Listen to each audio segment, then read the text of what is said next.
Hello, this is a video about GCSE music, and if you're considering opting for it, there's a few things that you need to be aware of, and I'd also like to deal with one or two misconceptions that people can have about the subject.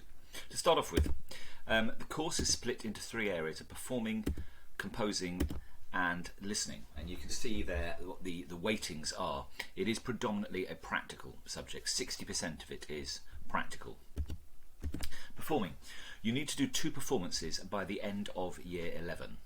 Now what you do is entirely up to you. It's entirely your choice of piece and entirely your choice of instrument. There are some misconceptions though that people can create about this. There is no minimum standard to do GCSE music. Any instrument is valid, and this includes the voice. I have a lot of people who do GCSE music who are singers, but they don't actually play an instrument. In fact, often they don't even read music. You do not need to play more than one instrument, and you do not need to have done grade exams. Now in the past I've had people say that they did not pick music because of one of these things and then realise later that they were wrong about it. So please do not drop it because you can't play 2 instruments or because you haven't reached a particular standard. Performances will need to be recorded, but they are only recorded in the music room. At no point during the course do you ever have to perform in front of an audience. It is literally just performing in front of me with a recording device, and that's all it is. Composing. You do 2 compositions and you have to complete these by the end of year 11.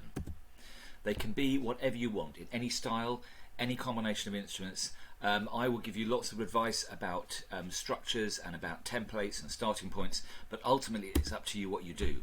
Now we will spend quite a bit of time learning various composing techniques in the first part of year 10, and then we will make a start on these final compositions around Easter of year 10, which means you have essentially about a year to do these 2 pieces of work. And then listening. You're going to have a listening exam which will last an hour and 3/4, and this is usually in the June of year 11. You will answer questions about extracts of music that you will hear in the exam, but all of these extracts of music will be from pieces of music that you will be familiar with. There are 8 set pieces, and we will have spent the course studying those pieces, and you will become very, very familiar with them. Some of the questions will require some knowledge of music theory, but those questions are very, very much in the minority. Please do not get put off by the fact that your knowledge of music theory is limited. Listening is only 40% of the final grade, so consequently there's much less content, much less knowledge that you have to learn for GCSE music than there is for some other subjects. By the summer term of year 10, as a result of this, we will have covered all the content, and then we will spend the rest of our time revising and learning how to answer exam questions. We will do lots and lots of exam practice. We will be rehearsing the exam question technique, and we will be just going over things again and again to prepare you for the exam. And lastly, a few points. Firstly, GCSE music is a creative subject.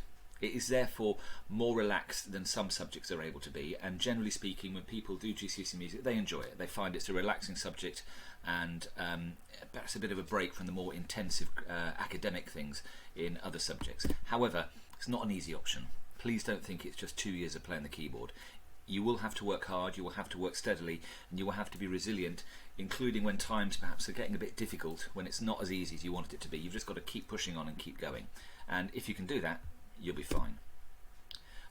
You don't have to be able to read music to do GCSE music. It helps, but it's not essential. I get lots of people who don't read music. Realistically though, and this is perhaps the most important thing, you do need to be able to play an instrument.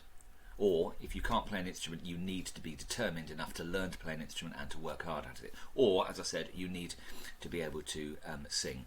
Now, if you have any more questions, please then do not hesitate to come and speak to me about it, or contact me via email, and I will hopefully answer anything that you need to know.